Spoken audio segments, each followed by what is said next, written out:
मौर्य वंश। चंद्रगुप्त मौर्य प्राचीन भारत का राजवंश जिसने 137 वर्ष तक भारत में राज्य किया। इसकी स्थापना का श्रेय चंद्रगुप्त मौर्य और उनके प्रधानमंत्री चाणक्य, कौटिल्य जिन्हें कहते हैं, को दिया जाता है, जिन्होंने नंद वंश के राजा घनानंद को पराजित किया।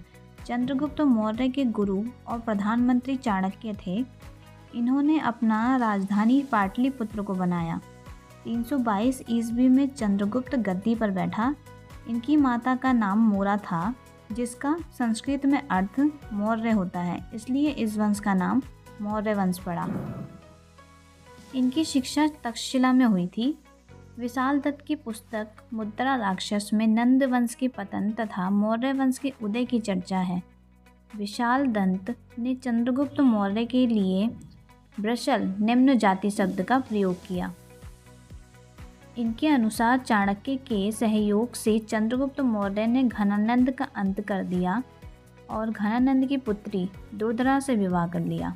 चंद्रगुप्त मौर्य का साम्राज्य उत्तर में कश्मीर से लेकर दक्षिण में कर्नाटक, जिसे मैसूर कहते हैं, तक तथा उत्तर पश्चिम में ईरान से लेकर पूरब में बंगाल तक फैला था।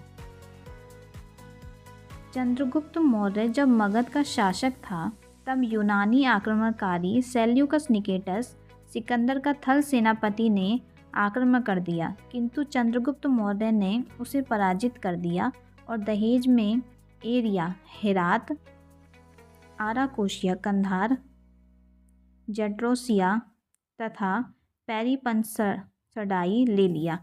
चंद्रगुप्त मौर्य को भारत इतिहास का प्रथम महान सम्राट कहा जाता है। सेल्यूकस निकेटस ने अपना एक राजदूत मेगास्थनीज को चंद्रगुप्त मौर्य के दरबार में भेजा। यूनानी लेखक पाटलिपुत्र को पॉलीब्रोथा कहते हैं। चंद्रगुप्त ने बंगाल अभियान भी किया था, जिसकी जानकारी महास्थान अभिलेख से मिलती है।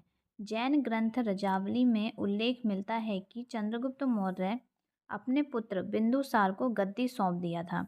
चंद्रगुप्त को जैन धर्म की शिक्षा भद्रबाहु के नेतृत्व से मिली थी। भद्रबाहु के साथ ही चंद्रगुप्त मौर्य कर्नाटक के श्रवणबेलगोला में चला गया, जहां 298 ईस्वी पूर्व सलेखना विधि से प्राण त्याग दिया। रुद्रदामन के चूनागढ़ अभिलेख गुजरात से यह जानकारी मिलती है कि चंद्रगुप्त मौर्य ने सरकारी खर्च से गुजरात के सौराष्ट्र में सुदर्शन झील बनवाई थी। इस अभिलेख से चंद्रगुप्त मौर्य के पश्चिमी विस्तार की जानकारी मिलती है। मौर्य वंश के बारे में सर्वाधिक जानकारी चाणक्य की पुस्तक, जो उनके गुरु थे, उनके अर्थशास्त्र से मिलती है। चाणक्य की पुस्तक का नाम अर्थशास्त्र है, जो एक राजनीतिक पुस्तक है। अर्थशास्त्र का संस्करण समाजशास्त्र ने किया था, जो निम्नलिखित है, तथा मौर्य काल के समाज को 7 भागों में बांटा गया और उन्हें शरीर के अंगों के समान बांटा गया, जैसे राजा, स्वामी, सिर।